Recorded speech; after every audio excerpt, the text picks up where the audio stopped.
네, 중요합니다. 1차에서 중요할 것 같고요. 2차는 사실 조금 어려울 것 같아요.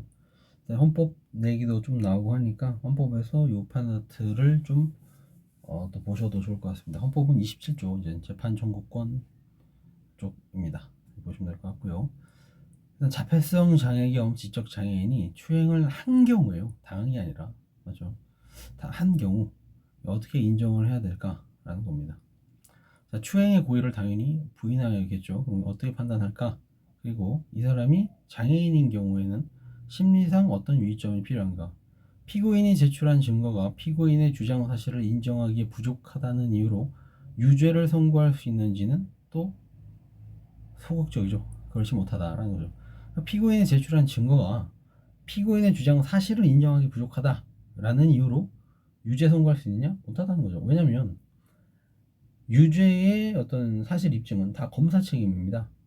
됐죠? 검사가 완벽하게 입증을 하는데 거기에 탄핵을 하기 위해서 내는 거는 가능한데 검사도 불완전하고 피고인도 불완전하면 피고인의 이익으로 가는 게 형사소송법의 원칙이죠. 자, 그 다음에 성인지적 관점. 이건 저는 아직도 잘 모르지만 성인지적 관점의 의미와 한계입니다. 성인지적 관점은 뭐냐면요. 일단 뭐 피해자라고 할게요. 여성이니까요. 일단 이 여성이 일관적으로 이 피해 사실이라든지 이런 것들 다 진술을 계속 하고 있었어요.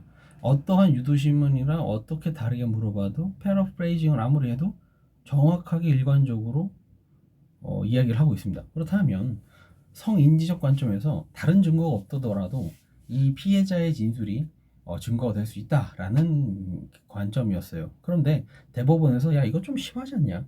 얘가 자꾸 좀 말이 바뀌는 것 같고 좀 수상한데 그래도 인정해야 되는 거야? 그렇지 않다라는 걸 이번에 얘기를 해준 사안입니다. 아무래도 피고인이 장애인이어서 좀 더 버프를 받은 것도 있을 것 같아요. 자, 그 다음에 4번은 이제는 형사소송법에서 얘기를 하지 않겠습니다. 1번 보시죠. 자, 추행이란 이제 상관없죠. 힘의 대소강약 다 불문합니다. 다. 네, 간접 추행이든 기습 추행이든 또는 뭐 대놓고 하는 뭐 그런 추행이든 다 상관없어요. 언제 추행이 일어나는지 다 상관없고 무슨 유형력의 행사만 있으면 다 된다. 그래서 그대로 보시면 되겠고요. 성적 도덕 관념에 반하는 행위로서 피해자의 성적 자기결정권을 침해하는 것이다. 앞으로 추행이 나온다면 이거 반드시 써주셔야 돼요. 자, 주관적 구성 요건 뭐 있어야 되냐면요. 당연히 이 사람을 추행한다라는 인식이 있어야 되죠. 미필적 고의도 있어야 됩니다. 맞죠? 미필적으로나마 용인하는 내심의 의사. 미필적 고의를 얘기하는 거죠. 자, 고의를 부인한다. 그렇다면 어떻게 하죠? 고의를 입증할 수 있을 만한 간접 사실들로 이제 해야 되고요. 고의를 부인하려면 또 간접 사실들로 입증을 해야 된다라는 거죠. 어쨌든 고의와 고의를 부인하거나 고의를 입증한다라면 결국 다 간접 사실밖에 없어요. 자, 피고인이 고의로 추행을 하였다고 볼 만한 징표와 어긋나는 사실의 의문점이 반드시 해소돼야 됩니다. 그러니까 이걸 검사 책임이라는 거예요. 피고인은 고의가 없었어요. 뭐 주요민 아들 뭐 굳이 얘기하고 싶진 않지만 우리 아들은 그냥 자기가 옷을 벗었는데 여자가 본 거예요. 여기에 대해서 검사가 증명을 해야 됩니다. 일부러 가서 보였다는 것 이거를 증명을 해야 되는 거예요. 자, 외관상 결국 드러난 피고인의 언행이 비장애인인 우리 일반인의 관점에서 이례적이라거나 합리적이지 않네 라는 이유로 무조건 배척해서는 안 된다라는 거겠죠. 그래서 전문가를 좀 보여줘서 전문가의 어떤 집단의 조언을 구해서 충분히 이런 상황이 있을 수 있나요? 라는 것들을 좀 자문을 받아서 법원이 심증을 얻어야 한다라는 거죠.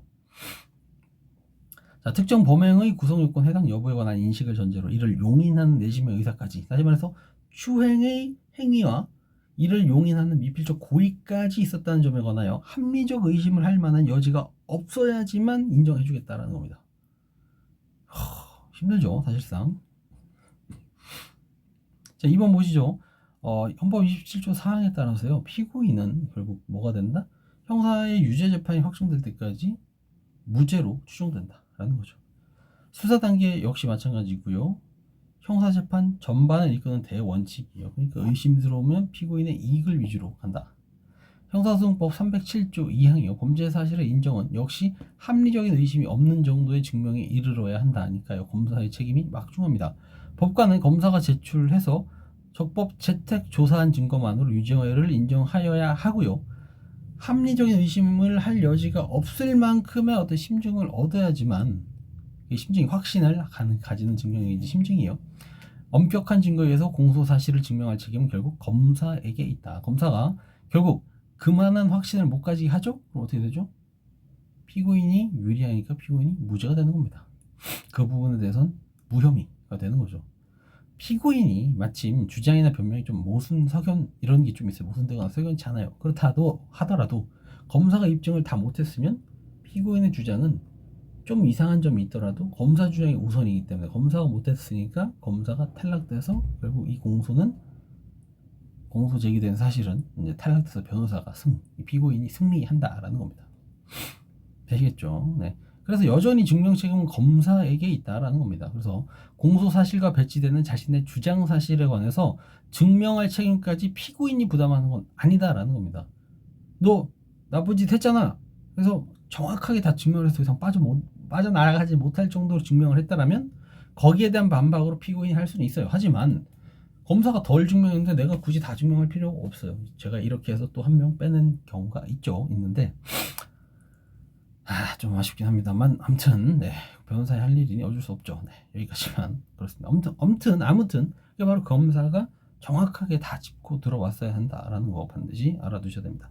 3번 성인지적 관점이 뭐냐 대체 보면 이 피해자가 일관적으로 내가 피해를 당했다는 것을 진술하고 있어요. 그래서 뭐 여러 가지 검토를 해도 이렇게 물어보고 저렇게 물어봐도 여전히 똑같은 진술을 하고 있다라면요, 그때는 결국 어떻게 된다? 증거로 인정할 수 있다라는 겁니다. 아무런 다른 증거가 사실 있기가 쉽지가 않으니까요. 자, 이는 성범죄 피해자 진술의 증명력을 근데 제한 없이 증거 능력도 아니고 증명력을 제한 없이 무제한 인정한다는 취지는 아니다라는 게 우리 판례 입장이에요. 반드시 알아두셔야 됩니다. 되셨죠? 여기까지 하도록 하겠습니다.